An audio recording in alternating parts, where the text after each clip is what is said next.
네, 히든 글로벌로 이어가 보도록 하겠습니다. 외신 속에 숨겨진 한국 기업들 이야기 함께 나눠볼 텐데요.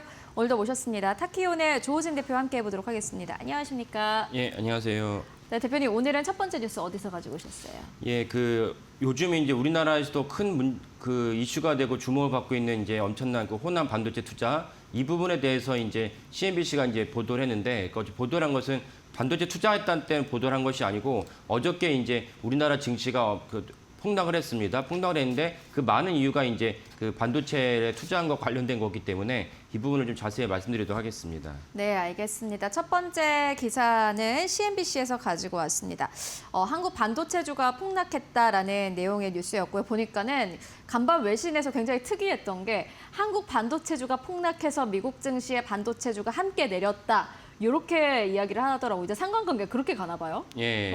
한 지난주부터인가 그런 식으로 이렇게 맞아요. 보여져서 저도 약간 뜻밖이고 의아하긴 했는데 맞아요. 어쨌건 오늘 자세히 말씀드리긴 하겠지만 적어도 메모리 반도체에 있어서는 우리가 큰 형이죠. 미국이 이제 쫓아온 거고 미국 말고 우리나라 외에는 반도체를 생산하는 메모리 반도체를 생산하고 있지 않으니까요. 그러니까 전 세계를 갖다 이끌고 있다 이렇게 보시면 되겠고 어저께 이제 우리나라 증시가 예상을 했지만 상당히 큰 폭으로 떨어지면서 많은 분들이 충격을 겪으셨고 마음이 좀 안 좋으실 텐데 일단 어저께 보면 이제 삼성전자가 한 9% 정도, 하이닉스가 15% 떨어졌고 그리고 이제 하이닉스의 최대 주인, 그리고 하이닉스랑 같이 언제나 주가를 갖다가 동조화를 하는 이제 SK 같은 경우도 어저께 13% 폭락을 했습니다.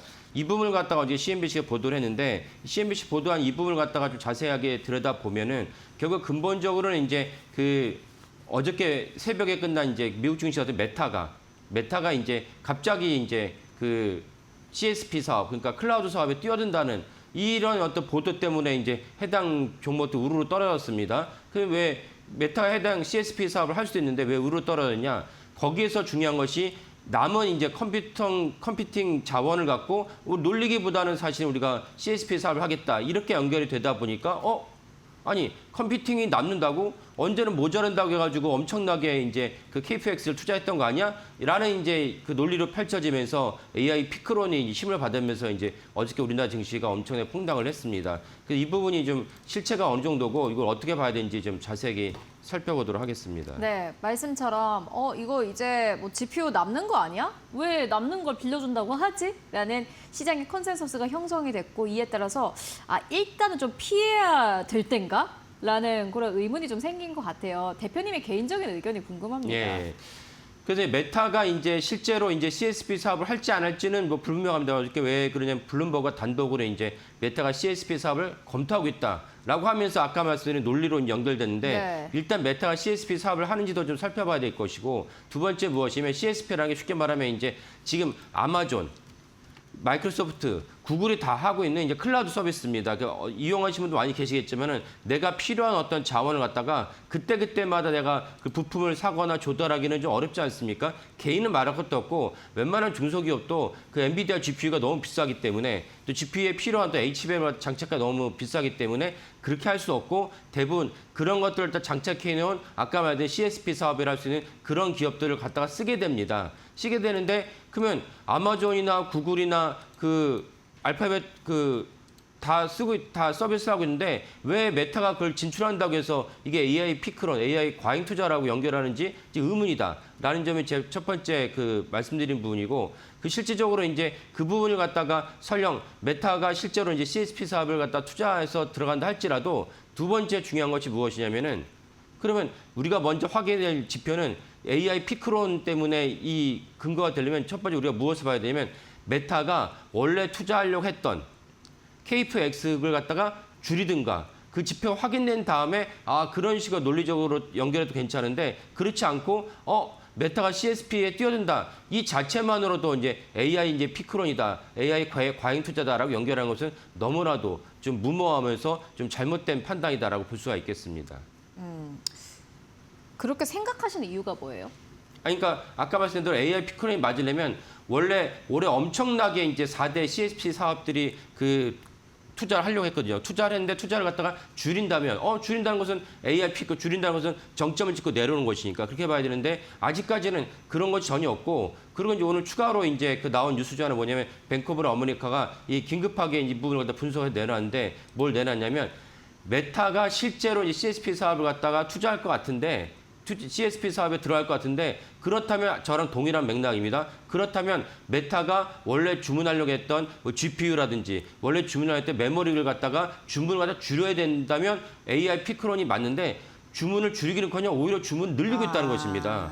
그러면 사실 아까 말씀드린 대로 이게 근거도 없이 메타가 이제 그 남들도 다 하고 있는 아마존과 구글과 마이크로소프트가 다 하고 있는 3대 CSP 사업이죠. 이런 사업자의 사업에 뛰어든다는 이유만으로도 이 AI 피크론이다라고 이제 그 갖다 붙인 것은 너무나도 큰 비약이다라고 볼 수 있고 역시 뱅크 오브 아메리카 역시 동일하게 메타의 주문이 더 강화되고 있는데 강화하고 있는데 뭐가 줄어들고 있다는 것이냐라는 맥락에서 이제 뱅크 오브 아메리카 긴급하게 어저께 이제 보고서를 냈어요. 그게 동일한 맥락이라 보여지고 이 때문에 사실 우리나라의 어떤 투자자들도 이런 맥락에서 AI 피크론을 갖다가 받아들이지 마시고 더 이제 그 마음을 갖다가 이제 그 강하게 먹고 사실은 오늘 금요일이지 않습니까? 다음 주 이렇게 연결해서 보시면 좋을 것 같습니다. 알겠습니다. 그러면은 차익 실현이었다 이렇게 좀 보면 될까요? 어떻게 결론 지을까요? 그렇죠. 차익 실현이라고 봐야 되는 또 근거 중 하나가 어저께 미국 시장의 어떤 그 차트를 보면 알 수가 있는데 미국 시장에 이제 메모리 반도체들이 10% 정도 떨어졌어요. 그리고 이제 그 관련돼서 많은 종목들 볼 수 있는데 그러면 정말로 AI 피크론이 맞다면 가장 먼저 떨어지면서 영향을 받아야 될 대장주가 어디입니까? 엔비디아죠. 근데 어저께 엔비디아는 불과 1.2%밖에 안 떨어졌어요. 그 차트를 보면 나오거든요. 그러니까 그 말은 뭐냐면 실질적으로 그 엔비디아는 적게 떨어졌는데 아까 말씀드린 뭐 마이크론이라든지 샌디스크가 이런 기업들 우르르 떨어진 이유는 무엇이냐? 차트를 갖다가 어제 하루 차트 말고 YTD를 보면은 어떻게 알 수 있냐? YTD 보면은 엔비디아가 지금 화면에 나오지만 엔비디아가 어제 종가 기준입니다. 오늘 말고 어제 종가에서 YTD가 6%밖에 안 돼요. 아니 반년 지났는데 엔비디아 6%밖에 안 올랐어요. 저도 좀 새삼 놀랐는데 하지만 마이크론 테크놀로지 심지어 샌디스크 같은 경우는 지금 YTD가 얼마입니까? 샌디스크가 756%. 어제 10% 떨어진데 불구하고 756% YTD 나왔으니까 엔비디아는 별로 안 떨어졌는데 그 샌디스크 같은 경우 10% 이상 떨어졌다고 해서 차익 실현을 하고 싶었는데 하고 싶으면 뭐가 빌미가 있어야 되지 않습니까? 그것이 어저께 얘기해 나왔던 메타의 CSP 사업 진출이구나 라는 것을 알 수가 있습니다. 그래서 이런 것들은 차익 실현이지 실제적으로 우리가 투자하고 있는 AI 전체를 바라보는 조망에서는 기존은 흔들리지 않는다. 이렇게 보시면 좋겠습니다. 약간 그런 것 같아요.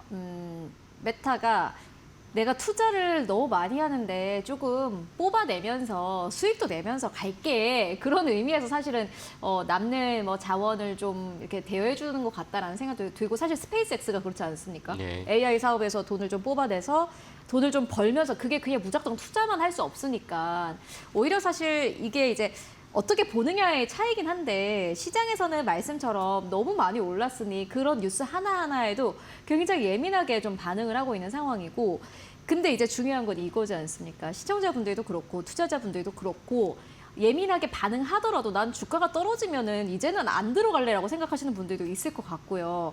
그러면은 앞으로 주가 뭐 삼전, SK 하이닉스 모멘텀이 있을지 아니면은 뭐 계속해서 좀 긴 조정이 이어질지 어떻게 보세요? 예.